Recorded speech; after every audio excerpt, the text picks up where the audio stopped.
বর্তমান সময়ে আমাদের শিশুরা পড়াশোনা থেকে অনেক দূরে সরে যাচ্ছে, তারা মোবাইলে আসক্ত হচ্ছে, তারা কিশোর গ্যাংয়ের সাথে লিপ্ত হচ্ছে, এছাড়াও আরো অন্যান্য অনেক অপ্রীতিকর ঘটনার সাথে নিজেদেরকে জড়িয়ে ফেলছে। এই অপ্রীতিকর ঘটনাগুলো থেকে শিশুদেরকে মুক্ত রাখার জন্য, নিরাপদ রাখার জন্য, তাদেরকে একটি সুন্দর শিক্ষার পরিবেশ নিশ্চিত করার জন্য হতে পারে আজকের এই বিতর্কের মাধ্যমে আমরা একটি সুন্দর সমাধান খুঁজে পাবো। আমরা অল্প কিছুক্ষণের মধ্যে আমাদের বিতর্কের মূল পর্ব শুরু করছি। আজকের এই বিতর্ক প্রতিযোগিতায় প্রধান অতিথি হিসেবে উপস্থিত হয়ে আমাদের এই বিতর্ক প্রতিযোগিতা উপভোগ করছেন এবং আমাদের এই অনুষ্ঠানকে সার্থক এবং বর্ণিল করে তুলেছেন আমাদের দাউদকান্দি উপজেলার সুদক্ষ নির্বাহী কর্মকর্তা জনাব নাইমা ইসলাম। সাথে রয়েছেন আমাদের সরকারি কমিশনার ভূমি জনাব মোহাম্মদ জিয়াউর রহমান। আমরা আজকের অনুষ্ঠানে সম্মানিত প্রধান অতিথি, বিশেষ অতিথি সকলকে করতালির মাধ্যমে এই বিতর্ক আয়োজনে স্বাগত জানাচ্ছি। এছাড়া উপস্থিত রয়েছেন বিয়ন্ড ল্যাবরেটরি স্কুলের প্রাণ আমার সুপ্রিয় শিক্ষার্থীবৃন্দ।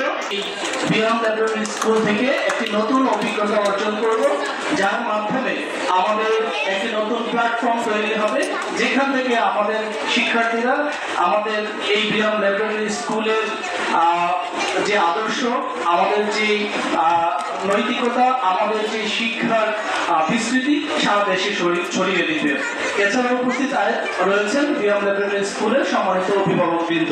সবাইকে আমি সালাম জানাচ্ছি, আসসালামু আলাইকুম ওয়া রাহমাতুল্লাহ। আমি প্রথমেই পক্ষ দলকে তাদের নিজেদের পরিচয় উপস্থাপন করার জন্য আহ্বান জানাচ্ছি। নিজের পরিচয় দিকে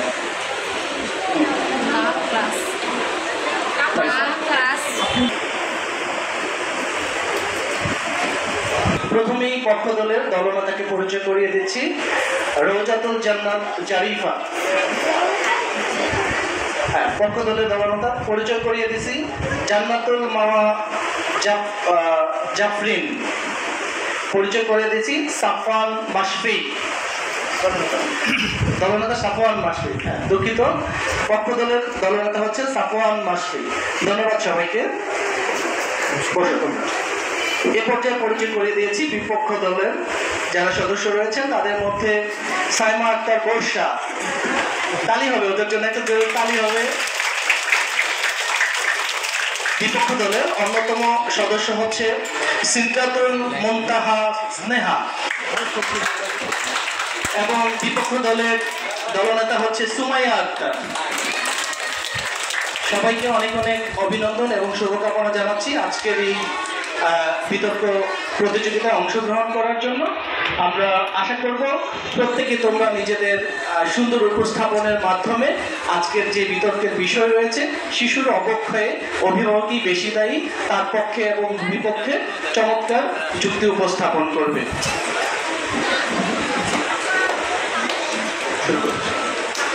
শুরু করতে যাচ্ছি আমাদের সেই কাঙ্ক্ষিত বিতর্ক অনুষ্ঠান, বিতর্ক প্রতিযোগিতা 2024। প্রথমেই আজকের বিষয় শিশুর অপক্ষে অভিভাবকই বেশি দায়ী, এর পক্ষে বক্তব্য উপস্থাপন করার জন্য রওজাতুল জান্নাত জারিফাকে আমি আহ্বান জানাচ্ছি।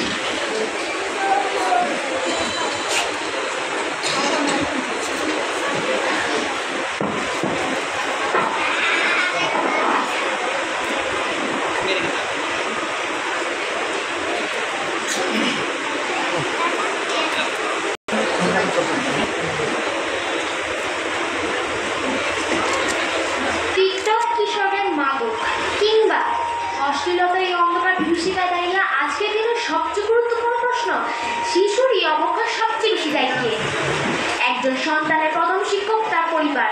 জীবনের ভালো মতো শুরুটা তার পরিবার থেকে শুরু হবে। তেমন আজকে প্রেক্ষাপটে দাঁড়িয়ে বলছি, শিশুর এই অবক্ষয় অভিভাবকরাই বেশি দায়ী। ধন্যবাদ মাননীয় সভাপতি, বিজ্ঞ মণ্ডলী এবং যারা শুনছেন। বিতর্ক চলছে, বিতর্ক বিষয় নির্ধারণ করা হচ্ছে, শিশুর এই অবক্ষয় অভিভাবকরাই বেশি দায়ী। আমি এবং আমার দলের সকল বক্তব্যের পক্ষে অবস্থান করছি। লক্ষ্য করুন, মাননীয় সভাপতি বিষয়টি বিশ্লেষণ করলে 4টি পত্রের সংজ্ঞায়নের দাবি রাখে। 1. শিশু বলতে কি বোঝাচ্ছি 2, অবক্ষয় বলতে কি বোঝাচ্ছি 3, অভিভাবক বলতে কি বোঝাচ্ছি 4, বেশি দায়ী বলতে কি বোঝাচ্ছি।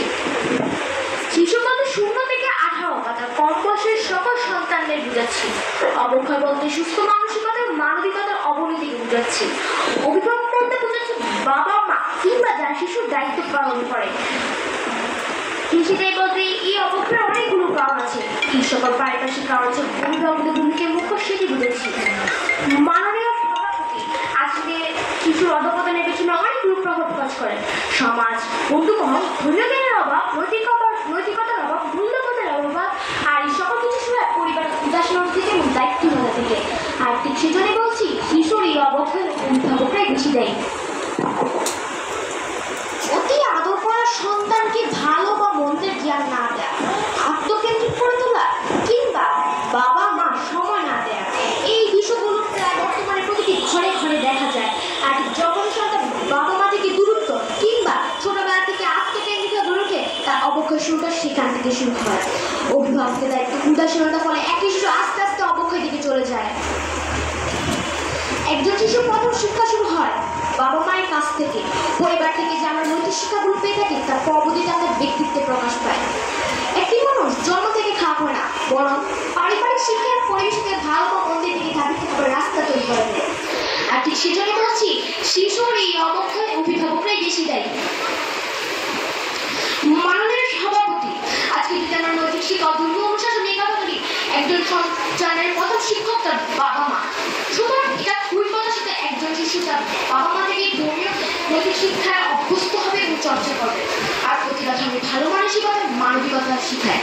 আর ঠিক যখন সন্তান পরিবার থেকে জিনিসগুলো পায় না, ঠিক তখনই অবক্ষয় দিকে চলে যায়। আর ঠিক সেজন্য বলছি শিশুর এই অবক্ষয় অভিভাবককে বেশি করে।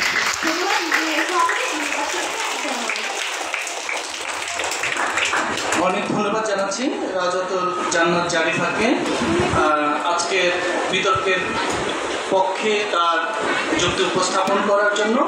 আমরা এ পর্যায়ে শুনব বিপক্ষ দলের প্রথম বক্তার কাছ থেকে আজকের উপস্থাপন। বিতর্ক দলের প্রথম বক্তা সাইমা আক্তার বর্ষা আজকের শিশুর অবক্ষয়ে অভিভাবকই বেশি দেয় এর বিপক্ষে তার বক্তব্য উপস্থাপন করবে। বক্তব্য নিয়ে আসছে সাইমা আক্তার বর্ষা।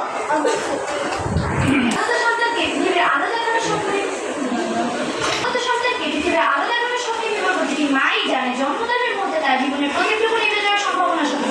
বাবা তার জীবনের স্বাদ আল্লাহ সব ত্যাগ করে তার সন্তানের ভবিষ্যৎ করার জন্য, কিন্তু তারপরে যখন দিকে অসৎ সঙ্গের প্রভাবে শিশু অবক্ষয়ের দিকে চলে যায়, আসক্ত হয় মাদক চুরি ডাকাতির মতো কাজে, ঠিক তখনই বলছি শিশুর অবক্ষয়ের পরিবার নয় বরং অসৎ সঙ্গে বেশি দেয়।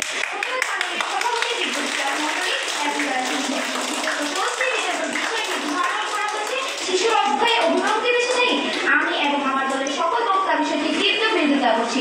আমরা আজকে প্রমাণ করেই যা বলছি শিশুর অবক্ষয়ে অভিভাবক নয় বরং অসৎ সঙ্গে বেশি দেয়।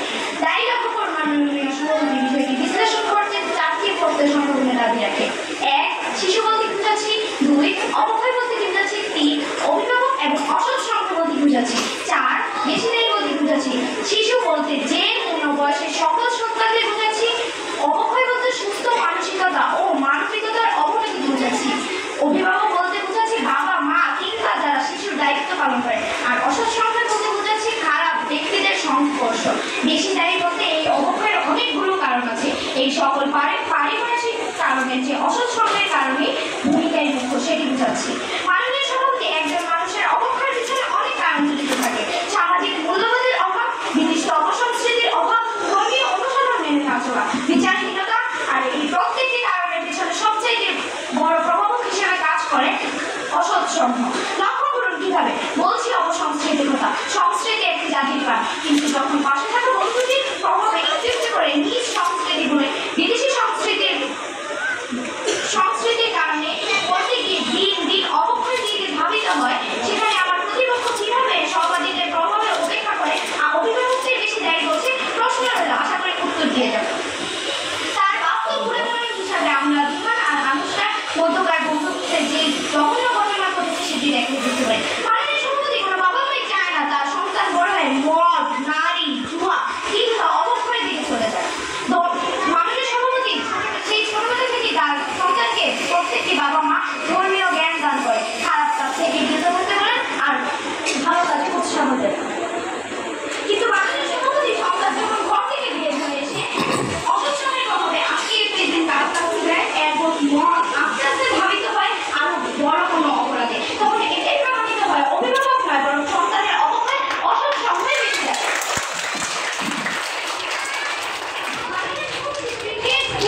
শিক্ষা